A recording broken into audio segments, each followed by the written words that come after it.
View 360 में अफगानिस्तान की तामीर और तरक्की के लिए जनीवा में बैनुल-अक़वामी कॉन्फ्रेंस का आगाज। अमरीकी सियासत में मुसलमान ख़वातीन को मुतहर्रिक करने की कोशिश। और भारत में किस्सा गोई के मेले में पाकिस्तानी कहानी की धूम। ये है वॉइस ऑफ अमेरिका की पेशकश प्रोग्राम व्यू 360। मैं हूँ आपकी मेज़बान सारा जमान। अफगानिस्तान की तामीर और तरक्की और वहाँ अमन को फ़रोग़ देने के लिए आज अक़वाम मुत्तहिदा और अफ़गान हुकूमत के ज़ेर एहतमाम स्विट्ज़रलैंड के शहर जनीवा में कॉन्फ्रेंस का आगाज़ हुआ है। 2 रोज़ा इजलास में आलमी बरादरी अफगानिस्तान की तामीर और तरक्की के लिए मदद और हिमायत का इजहार करेगी, जबकि अफगान हुकूमत माज़ी में मिलने वाली इमदाद के जरिए वो क्या इस्लाहात ला पाई है। अफगानिस्तान के लिए 2016 में ब्रसल्स कॉन्फ्रेंस के मौके पे $15 अरब से ज्यादा की आलमी इमदाद का वादा किया गया था। आज जो कॉन्फ्रेंस हो रही है उसमें कोई नई माली इमदाद नहीं दी जाएगी। जिनीवा कॉन्फ्रेंस में वज़रा की सतह पर वफूद शिरकत कर रहे हैं। तो अफगान वजारत खजाना का कहना है कि हुकूमत बैनुल-अक़वामी बिरादरी के साथ तय किए गए 40% वादे या अहदाफ पूरे कर चुकी है और मजीद 45% पर काम जारी है। लेकिन अगर गैर सरकारी ज़राए की मालूमात देखें तो ट्रांसपेरेंसी इंटरनेशनल के मुताबिक अफगानिस्तान करप्शन के एतबार से 180 मुल्कों में से 177वें नंबर पे है। और इसी इदारे के मुताबिक वो अवाम की फलाह और बहबूद के लिए तय किए गए बैनुल-अक़वामी अहदाफ जो यूनाइटेड नेशंस के प्लेटफॉर्म से तय किए गए हैं और इन्हें सस्टेनेबल डेवलपमेंट गोल्स कहा जाता है, ये अहदाफ करप्शन के बाइस सन 2030 की डेडलाइन तक भी हासिल नहीं कर पाएगा अफगानिस्तान। तो इस वक्त न्यूयॉर्क से हमारे साथ हैं पाक अफगान उमूर के तज्ज़ियाकार जहांगीर खटक, जिनसे हम अफगानिस्तान को दरपेश कुछ चैलेंजेस के बारे में बात करेंगे आज के जिनीवा कॉन्फ्रेंस के तनाजुर में। खटक साहब, वेलकम टू व्यू 360। अब ये तो हम जानते हैं कि अफगानिस्तान जंग की हालत में है, अमन अमान की सूरत हाल ख़राब है। पिछले 24 घंटों में ही 30 सिक्योरिटी एहलकार नए हमलों में हलाक हुए हैं। लेकिन अगर अफगानिस्तान की जो हुकूमत है उसकी कुछ और मुश्किलात भी देखें तो करप्शन एक बहुत बड़ा मसला बन के उभरता है और ये एक प्रॉमिस है अफगानिस्तान का इंटरनेशनल कम्युनिटी से कि वो इसका सद्देबाब करेगी। अब ये जो कॉन्फ्रेंस हो रही है इसमें किस हद तक आपके ख्याल में अफगान हुकूमत ये साबित कर पाएगी कि जो डोनर्स ने उसको दिया इस अरसे के दौरान वो वाकई उसका दुरुस्त और कामयाबी से इस्तेमाल कर पाई है? बेशक सारा ये अफगान हुकूमत के लिए एक बहुत बड़ा चैलेंज होगा। उसकी वजह यह है कि अफगानिस्तान के हवाले से इंटरनेशनल कम्युनिटी के 3 बड़े अहदाफ रहे हैं जो आज भी हैं, वो पीस, स्टेबिलिटी और करप्शन का खात्मा। जब तक पीस और स्टेबिलिटी नहीं आएगी, पीस का मतलब तो जाहिर है अमन है और स्टेबिलिटी का मतलब ये है, जो अब अमेरिका जिसकी डेफिनेशन करता है वो ये है कि वहाँ पर जो इदारे हैं वो इतने मजबूत हों कि जो हुकूमत है उसकी रेट हर जगह नजर आए और हुकूमत अपना आपको यानी अवाम को डिलीवर कर पाए। अमेरिका की जो ताज़ा तरीन रिपोर्ट जो इस साल अक्टूबर में आई है, इंस्पेक्टर जनरल जो अफगानिस्तान के हवाले से अमेरिका के खुसूसी इंस्पेक्टर जनरल, उनकी रिपोर्ट है कि जो स्टेबलाइजेशन का जो अमेरिका का जो प्रोजेक्ट था जिस पर तकरीबन ऑलमोस्ट $5 अरब लगाए गए 15 साल में, वो फेल हो चुका है तकरीबन। उसका कुछ फायदा नहीं हुआ क्योंकि अफगान इदारे काफी कमजोर हैं और करप्शन का जिस तरह आपने जिक्र किया, करप्शन एक बहुत बड़ा मसला है। अफगान हुकूमत का तो यकीनन दावा है कि उन्होंने तकरीबन 39% अहदाफ हासिल किए हैं, लेकिन जो इंटरनेशनल कम्युनिटी है वो इसको और नजर से भी देखेगी कि आप ये देखिए कि 2016 में जब ये $15.2 अरब की प्लेज किए गए थे, उस वक्त अफगानिस्तान का कितना हिस्सा अफगान हुकूमत के कंट्रोल में था और आज कितना है। आज हमें अहदाफ जो नंबर्स दिए जा रहे हैं वो ये है कि अब ऑलमोस्ट 55.5% ऑफ द टेरिटरी जो है वो अफगान हुकूमत के कंट्रोल में है। जब अमेरिका अफगानिस्तान में इन्वेजन कर रहा था तो उस वक्त अमरीकी जो आदाद शुमार थे उसके मुताबिक तकरीबन 9,000 जंगजू वहां मौजूद थे। आज अमरीकी आदाद शुमार के मुताबिक वहां पर कोई 70,000 जंगजू मौजूद हैं। ओवरऑल एक तशवीशनाक सूरत हाल है और यही आज की जो कॉन्फ्रेंस है उसमें सामने आएगी। ये बताइए, एक बड़ा गोल इस कॉन्फ्रेंस का ये भी है कि जो इलेक्शंस हैं उनके लिए मोमेंटम बरकरार रखा जाए। 20 अक्टूबर को पार्लिमानी इंतखाबात हुए थे, उनके बाद से अभी तक हतमी नताइज मुकम्मल सामने नहीं आए, क्लियर पिक्चर पार्लियामेंट की नहीं सामने आ सकी और अब अफगान इलेक्शन कमीशन ही कह रहा है कि जो प्रेसिडेंशियल इलेक्शन होना है अप्रैल में उसको भी मुलतवी कर दिया जाए। अगर ऐसा होता है तो ये किसकी नाकामी होगी? इसकी जिम्मेदारी अफगान हुकूमत पे आएगी, इंटरनेशनल कम्युनिटी पे आएगी? क्या कहेंगे आप? میرا خیال ہے جتنے بھی افغانستان کے جتنے بھی پلیئرز ہیں، کیونکہ افغان حکومت کو میں مکمل طور پر مورد الزام اس لیے بھی نہیں ٹھہراؤں گا کہ افغانستان کی حکومت کا کتنا زیادہ اثر و رسوخ ہے یہ بھی دیکھنا پڑے گا. دیکھیے طالبان کے ساتھ جب بات چیت کی بات ہوتی ہے تو وہ تو افغان حکومت کو مانتے ہی نہیں ہے، اور امریکہ طالبان سے بات کر رہا ہے، روس طالبان سے بات کر رہا ہے، انٹرنیشنل کمیونٹی طالبان کو ڈائریکٹلی انگیج کر رہی ہے. افغان حکومت کہیں نظر نہیں آ رہی ہے، بالکل اسی طرح جس طرح کہ افغانستان کی زمین پر تقریباً 45% علاقے پر افغان حکومت نظر نہیں آ رہی ہے. تو اس کا جو وہ کریڈیبلٹی کا جو فیکٹر تھا جو شروع سے چلا آ رہا تھا، وہ میرا خیال ہے اس میں اس کی کریڈیبلٹی کافی کمزور ہوئی ہے، جس کی وجہ سے افغان حکومت کی پوزیشن کمزور ہو گئی ہے کافی. جہانگیر خٹک ہمارے ساتھ تھے نیو یارک سے، پاک افغان امور کے سینئر تجزیہ کار. آپ کے وقت کا بہت شکریہ. اور آج جو کانفرنس ہو رہی ہے 2 روزہ کانفرنس ہے، اس کے بارے میں مزید معلومات اور مسلسل اپڈیٹس آپ کو ملیں گی ہماری ویب سائٹ urduvoa.com پر. پروگرام کو آگے بڑھاتے ہیں. روس کی جانب سے یوکرین کی بحریہ کی 3 کشتیوں کو قبضے میں لینے کے بعد یوکرین کی پارلیمنٹ نے اب ملک میں مارشل لاء نافذ کر دیا ہے. دونوں ملکوں کے درمیان تازہ جھڑپ اتوار کو ہوئی جب بحیرہ اسود میں گشت کرنے والے روسی محافظوں نے یوکرینی فوج کی 2 جنگی کشتیوں اور ایک ٹگ بوٹ پر فائرنگ کر کے نہ صرف ان کشتیوں بلکہ ان پہ سوار اہلکاروں کو بھی اپنی تحویل میں لے لیا. اس سے پہلے 2014 میں روس نے یوکرین کے خود مختار علاقے کرائمیا کا بھی زبردستی اپنے ساتھ الحاق کر لیا تھا، جسے امریکہ اور نیٹو نہیں تسلیم کرتے. اس وقت ہم چلیں گے ندیم یعقوب کے پاس جو کیپٹل ہل پہ موجود ہیں. ندیم، یہ بتائے کہ اب یہ جو تازہ ترین صورتحال ہے اس پہ امریکہ اور نیٹو کا کس قسم کا رد عمل سامنے آ رہا ہے؟ سارا، امریکہ کے صدر ڈونلڈ ٹرمپ نے روس کی جانب سے جو کارروائی کی گئی ہے اس کی سخت مذمت کرتے ہوئے اسے کہا ہے کہ یہ یوکرین کی خود مختاری کی خلاف ورزی ہے. انہوں نے کہا کہ وہ جو یورپی رہنما ہیں ان کے ساتھ اس حوالے سے بات چیت کر رہے ہیں. پھر کے روز سلامتی کونسل کا جو ایک اجلاس بلایا گیا یوکرین کی درخواست پر، اس میں امریکہ کی جو مندوب ہے اقوام متحدہ کے لیے نکی ہیلی، انہوں نے بھی اس کی پرزور مذمت کی اور کہا کہ یہ اس کی یوکرین کی خود مختاری کی خلاف ورزی ہے. انہوں نے ایگزیکٹلی جو ان کے الفاظ تھے وہ میں یہاں پڑھ دیتا ہوں: عالمی قوانین کی پاسداری ورک کرنے والا کوئی بھی ملک اس طرح کے کام نہیں کرتا اور یوکرین اپنا غیر قانونی جو رویہ ہے اس کو بند کرے. امریکہ کرائمیا کے واقعے کے بعد لگائی جانے والی روس پر پابندیاں قائم رکھے گا.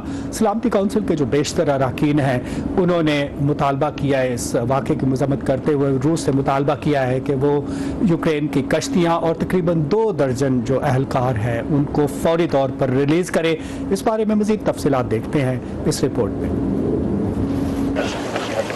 اتوار کو کشیدگی میں اس وقت اضافہ ہوا جب روس نے خلیج کرچ سے گزرنے والی یوکرین کی 3 کشتیوں پر فائرنگ کرنے کے بعد ان پر قبضہ کر لیا اور ان پر سوار اہلکاروں کو اپنی تحویل میں لے لیا.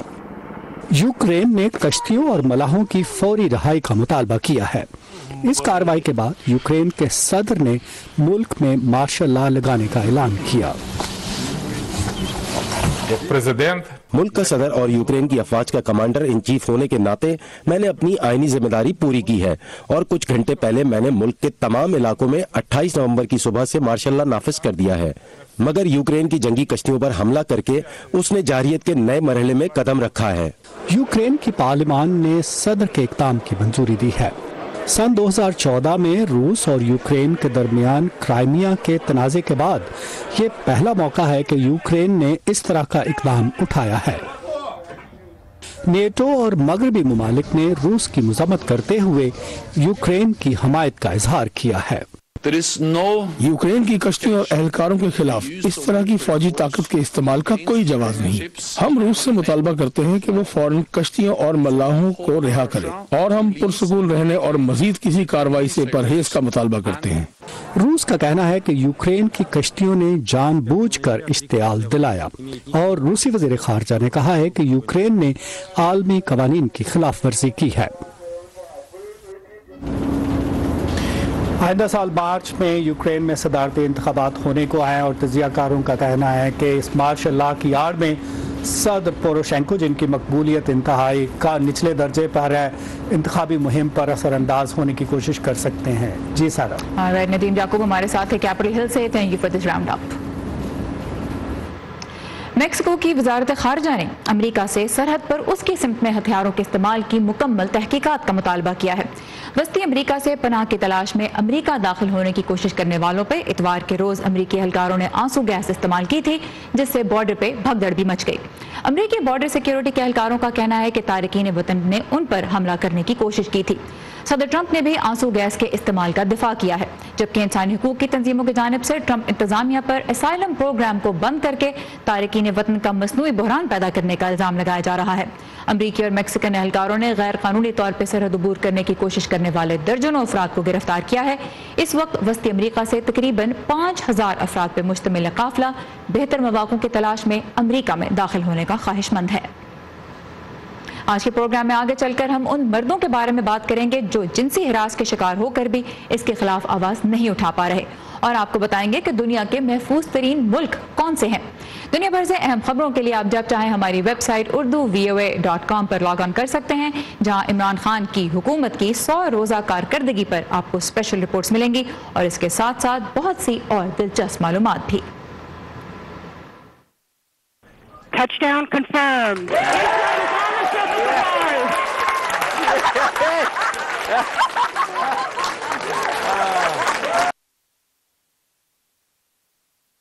ये है अमरीकी खलाई इदारे नासा के साइंसदान, जिन्हें 5.5 करोड़ किलोमीटर दूर से कामयाबी का पैगाम मिला और इसीलिए वो खुशी मना रहे थे। जमीन से मरीख पे भेजे जाने वाले एक रोबोटिक मिशन ने 6 माह और 48 करोड़ किलोमीटर का सफर तय करने के बाद मरीख की सतह पर कामयाबी से उतरकर पहले मनाजिर भेजे हैं। इनसाइट कहलाने वाला ये रोबोटिक मिशन अगले 2 साल के दौरान जमीन के करीब तरीन हमसाए मरीख के बारे में मालूमात भेजेगा, जिससे साइंसदानों को उम्मीद है कि वो इस कायनात के कुछ राजों पर से पर्दा उठा पाएंगे। अमेरिका हो, भारत या फिर पाकिस्तान, जिनसी हिरास के खिलाफ जारी बैन अवी मुहिम मी टू मूवमेंट का दायरा बड़ी हद तक खवातीन तक ही महदूद है। इसमें उन मर्दों की आवाजें बहुत ही कम सुनाई दे रही हैं जो खुद भी जिनसी हिरास का निशाना बन चुके हैं। इस खामोशी की वजह क्या है, यही जानने की कोशिश की है आज सहर माजिद ने। अमरीकी टीवी न्यूज नेटवर्क CNN के साबिक रिपोर्टर जॉश लेव्स को अपने करियर की शुरुआत में जिनसी तौर पर हिरासगी का सामना करना पड़ा। मेरे पास कोई नहीं था जिससे मैं शिकायत करता। मैं इंटर्न था और ऐसी सूरत में मेरे पास कोई इख्तियार नहीं था। मैं डरता था कि अपने करियर की शुरुआत में मिले इस मौके को कहीं खो न दूं। US equal employment opportunity commission की साल 2018 में जारी की गई रिपोर्ट के मुताबिक इस साल जिनसी हिरासगी की कुल 7,609 शिकायतें दर्ज हुई थीं, जिनमें से 15.9% शिकायत मर्दों की तरफ से थीं। इस जुर्म का ताल्लुक जिन्स से नहीं है, ये मामला है ताकत का। जब पावरफुल पोजीशन पर बैठे लोग अपनी ताकत का नाजायज फायदा उठाते हैं और अपने से कमजोर लोगों के साथ ज्यादती करते हैं, चाहे मुल्क की मुआशी हालत कैसी भी हो। ये दुनिया के हर हिस्से में होता है। अमेरिका की तरह भारत में भी मी टू मूवमेंट जोर पकड़ चुकी है, लेकिन कुछ को छोड़कर जिनसी हिरासगी का शिकार होने वाले मर्दों की अक्सरियत ने इस मुहिम में हिस्सा नहीं लिया। भारत में मर्दों के हुकूक के लिए काम करने वाली तंजीम दुनिया में सबसे बड़ी है। सोसाइटी में ऐसा ही है, वुमन एज ए विक्टिम जो होती है तो वो फैशनेबल है। वुमन, एवरीबडी विल बिलीव हर।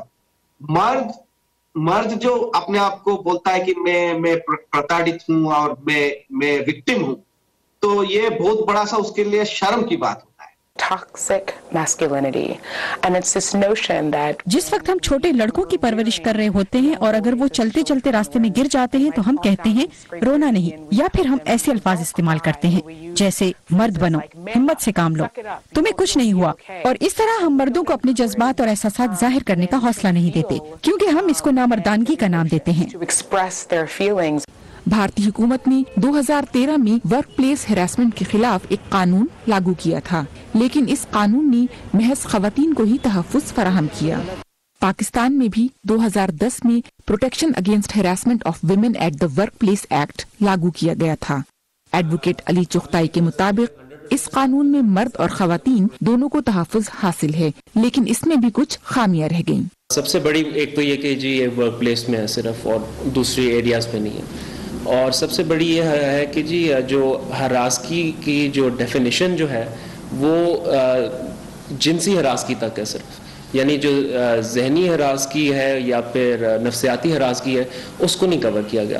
दूसरी तरफ जॉश लेव्स कहते हैं कि मर्दों को अपने खिलाफ होने वाले जिनसी जुल्म के खिलाफ मिलकर आवाज उठाने की जरूरत है।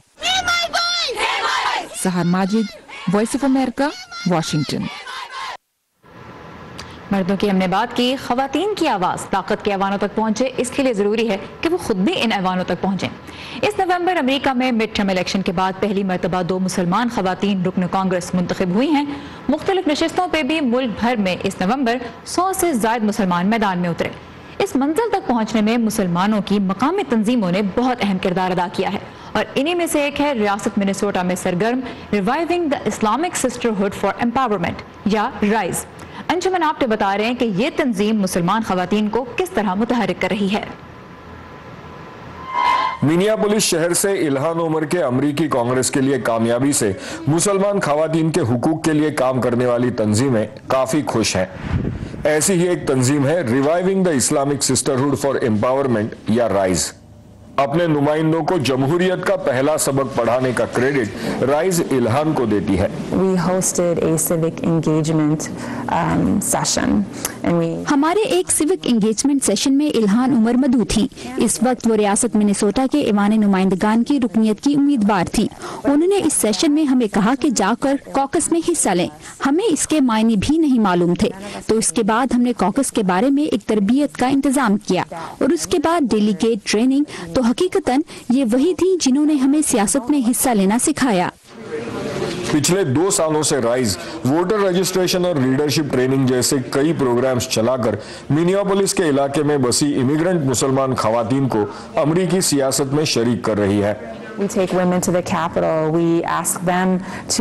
हम खवातीन को रियासती दारुल हुकूमत ले जाते हैं, उनको लॉबिंग के जरिए अहम मसाइल के लिए लोगों का ताउन इकट्ठा करना सिखाते हैं।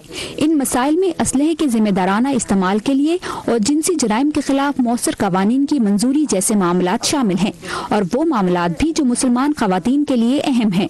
उनके लिए हम उन औरतों से कहते हैं कि वो जाकर अपने मुंतखब नुमाइंदों से मिलें। नौशिना और उनकी तंजीम को यकीन है कि जब इल्हान जैसी मजीद मुसलमान खवातीन सियासत में आगे आएंगी तो अमरीकी मुआशरे में तब्दीली आएगी। अमेरिका बदल रहा है और उसके साथ अमरीकी होने की तारीफ भी बदल रही है। लोग अब सिर्फ रंग और मजहब को नहीं बल्कि अहम मामलात पर आपकी राय को और मुंतखब होने की सूरत में उनके नुमाइंदे के तौर पर आपकी काबिलियत को देखते हैं। अब नौजवान मुस्लिम खवातीन मेरी 4 साल भांजी जैसी बच्चियां इल्हान को देखकर कह सकती हैं कि मुझ जैसी नजर आने वाली एक खातून साहिब इख्तियार है। पहले ऐसा नहीं था, लेकिन अब ये एक हकीकत बन रहा है। सियासी तौर पर तहरीक पैदा करने के साथ ही reviving the Islamic sisterhood for empowerment social media के जरिए मुख्तलिफ शोबों में कामयाबी हासिल करने वाली मुसलमान खवातीन की कहानियों को अमरीकी आवाम तक पहुंचा रही है। Anshuman Apte, Urdu VOA, Minneapolis. दुनिया का महफूज तरीन मुल्क कौन सा है? जवाब है आइसलैंड। एक international think tank institute for economics and peace की सालाना पीस इंडेक्स के मुताबिक 163 मुल्कों में से मुसलसल 11वें साल सबसे पुरअमन पाया गया आइसलैंड। अमेरिका टॉप 10 में नहीं, टॉप 100 में भी नहीं, वो है 121वें नंबर पर और पाकिस्तान का नंबर है 151। रहने के लिए दुनिया का सबसे खतरनाक मुल्क है शाम, जहां 7 साल से लड़ाई जारी है। पाकिस्तान में मकामी और गैर मुल्की सयाहों की दिलचस्पी के लिए तारीखी मकामात की तो कोई कमी नहीं, लेकिन सिवाय कुछ बड़े शहरों में मौजूद अहम मकामात के जिन्हें गैर मुल्की इदारों की मदद से महफूज किया गया है, बेशतर शहरों में तारीखी विरसा अदम तवज्जुही का शिकार ही है। इन्हीं में से एक जगह है सूबा सिंध का तीसरा बड़ा शहर सखर, जहां कई 100 साल पुरानी इमारतें मौजूद तो हैं, सयाहों की तवज्जो भी हासिल कर रही हैं, लेकिन उनकी नहीं जिनका काम ही इनकी हिफाजत करना है। मजीद जानते हैं आज किरण मिर्जा से। सखर शहर में बहुत से तारीखी मुकामात मौजूद हैं, जिनमें बखर का किला, लैंसडाउन पुल, मीर मासूम शाह का मीनार और 7 सहेलियों का मजार काबिल जिक्र हैं। इन तारीखी मुकामात को देखने के लिए लोग दूर दराज से आते हैं, लेकिन मुनासिब देखभाल न होने की वजह से इन कदीम तामीरात की हालत इंतहाई खराब हो चुकी है। मखदूश हालत देख के अफसोस हुआ कि ये हिस्टोरिकल प्लेस हैं, हमारा असासा हैं, ये सारी जगहें जो हैं, अगर हम सब मिलकर ख्याल रखें इसका मेंटेनेंस का, तो ये मेरा ख्याल है कि बहुत ज्यादा मशहूर हो सकती हैं दुनिया में और ज्यादा ही। पाकिस्तान के कुछ शहरों में यूनेस्को और दीगर बैनुल अक़वामी इदारों की मदद से تاریخی مقامات کو محفوظ کیا جا رہا ہے، لیکن سکھر میں ایسا نہیں ہو رہا۔ کچھ سیاحت کے شوقین افراد ہزاروں میل کا سفر طے کر کے سکھر صرف ان مقامات کی سیر کے لیے آتے ہیں، لیکن گائیڈ نہ ہونے کی وجہ سے ان کی معلومات میں اضافہ نہیں ہوتا۔ میں کراچی سے آیا ہوں یہاں پر دیکھنے کے لیے، لیکن دیکھیے ایکسائٹمنٹ تو بہت ہوئی ہے، چونکہ ہمارے کراچی میں اس طرح کے مقامات بہت کم ہوتے ہیں، لیکن ایک چیز کی کمی ہے کہ یہاں گائیڈ نہیں ہے کوئی بتانے کے لیے ہمیں یہاں پہ، تاکہ ہمیں یہاں کی تاریخ بتا سکے، اس کی ڈیٹیل بتا سکے۔ محکمہ اوقاف اور آثار قدیمہ کے کسی بھی افسر یا عملے نے بارہا رابطہ کرنے کے باوجود وائس آف امریکہ کو انٹرویو دینے سے گریز کیا۔ معصوم شاہ منارے کی بات تھی، میں 2 مرتبہ لکھ چکا ہوں اس ادارے کو کہ آپ بھیجیں، میں وزٹ کروں، انجینئر کو بھیجیں، انجینئر نہیں آتا۔ 6 آدمی ٹوٹل کام کر رہے ہیں، مسالہ بنا رہے ہیں اور جڑیوں کو بند کر رہے ہیں، 2.5 کروڑ کا کام ہے۔ سکھر کے یہ تاریخی مقامات اپنے اندر صدیاں سمیٹے ہوئے ہیں، لیکن ان کی حالت جسے بگڑ رہی، کہیں ایسا نہ ہو یہ قیمتی ورثہ پاکستان کی پہچان بننے سے پہلے ہی مٹی کا ڈھیر بن جائے۔ کرن مرزا، اردو VOA، سکھر۔ اندازہ بیان دلچسپ ہو تو کوئی بھی قصہ اپنے آپ ہی دلچسپ ہو جاتا ہے۔ بھارت کے شہر دلی میں برطانیہ، پولینڈ اور بھارت کے کچھ ایسے ہنرمند قصہ go international story telling festival کے لیے دلی میں جمع ہوئے اور افریقہ سے ایران تک کی کہانیاں وہاں پہ پیش کی گئیں۔ پاکستان سے اگرچہ کوئی موجود نہیں تھا، لیکن سب سے زیادہ داد وصول کرنے میں سرحد پار سے ایک کہانی شامل تھی، ابن انشا کی اردو کی آخری کتاب میں سے۔ داستان گوئی کے اس میلے میں ہمیں لے کے جا رہی ہیں رتل جوشی۔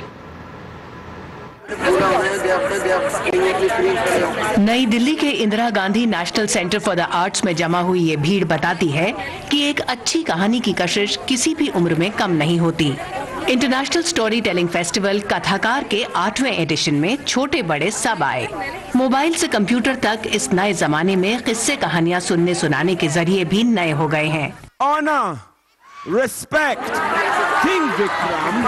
لیکن قصہ گوئی کے صدیوں پرانے انداز کے چاہنے والے کم نہیں ہیں۔ ورچوئل ویژول میڈیم ہوتا ہے واٹس ایپ کا، یوٹیوب کا، ویڈیوز کے تھرو، وہ ایکسیسیبلٹی کے لیے اور کانٹینٹ کو زیادہ سے زیادہ آڈینس تک پہنچانے کے لیے بہت ضروری ہوتا ہے، لیکن اس کو آپ اس سے انگیج ایک حد تک نہیں کر پاتے ہیں۔ شکریہ ہے آپ کا جو آپ نے تکلیف کی، دیکھنے آئے ڈرامہ رکھیے اب تشریف بھی، خیر مقدم حاضرین، تو آداب عرض ہے، آج جو ہم آپ کو قصہ پیش کر رہے ہیں وہ قصہ ہے اردو کی آخری کتاب کا۔ اس فیسٹیول میں کوئی پاکستانی فنکار نہیں تھا، اس کے باوجود بھارت کے پڑوسی ملک کی نمائندگی کا احساس ضرور رہا۔ ابن انشا کی اردو کی آخری کتاب کے ذریعے کاغذ کا ایمان، کاغذ کا مسلمان، یہ ہمارے یہاں کا کاغذی دور ہے۔ کتنا یونیورسل ان کا ٹروتھ ہے، وہ جو بات سن 1971 میں لکھ رہے تھے اپنے معاشرے کے لیے، اپنے ماحول کے لیے، اور اس معاشرے اور اس ماحول پہ طنز کر رہے تھے، وہ معاشرہ اور ماحول کچھ خاص جو ہے بدلا نہیں ہے۔ ارے کیا بات کر رہے ہیں، یہ ہسٹری نہیں ہے بھائی، اب یہی ہسٹری ہے۔ طنز اور مزاح سے لبریز انشا کی کتاب کو بھارت کے حالات کے تناظر میں ڈھال کر پیش کیا گیا۔ ملک میں عدم برداشت کے موجودہ ماحول سے لے کر جدید تعلیم تک سب نشانے پر تھے۔ دولت کما، اس سے اور اسکول کھول، ان سے اور دولت کما۔ انہوں نے جس طرح سے سٹائر کو مولڈ کیا تھا ہاسیہ کے ساتھ، اور وہ جو چٹکیاں تھیں وہ آپ کو پتا ہے کہ وہ کہاں لگ رہی ہیں، پر آپ کو گدگدائے بنا آپ کو وہ چھوڑ نہیں رہی ہیں۔ سٹائر اور ہیومر جو ہے وہ بہت ہی عمدہ طریقہ ہے اپنی بات رکھنے کا، کوئی بدمزگی کیے بغیر بات جو ہے وہ آپ کی پہنچ جاتی ہے اور ہنستے ہوئے پہنچ جاتی ہے۔ کتھاکار میں پولینڈ سے لے کر انگلینڈ تک کے فنکاروں کے قصے کہانیوں نے محفل کو گلزار رکھا۔ رتل جوشی، وائس آف امریکہ، دلی۔ اسی کے ساتھ ختم ہوتا ہے آج کا ویو 360۔ تازہ ترین خبروں کے لیے آئیے ہماری ویب سائٹ urduvoa.com پر۔ اب سارا زمان کو اجازت دیجیے، خدا حافظ۔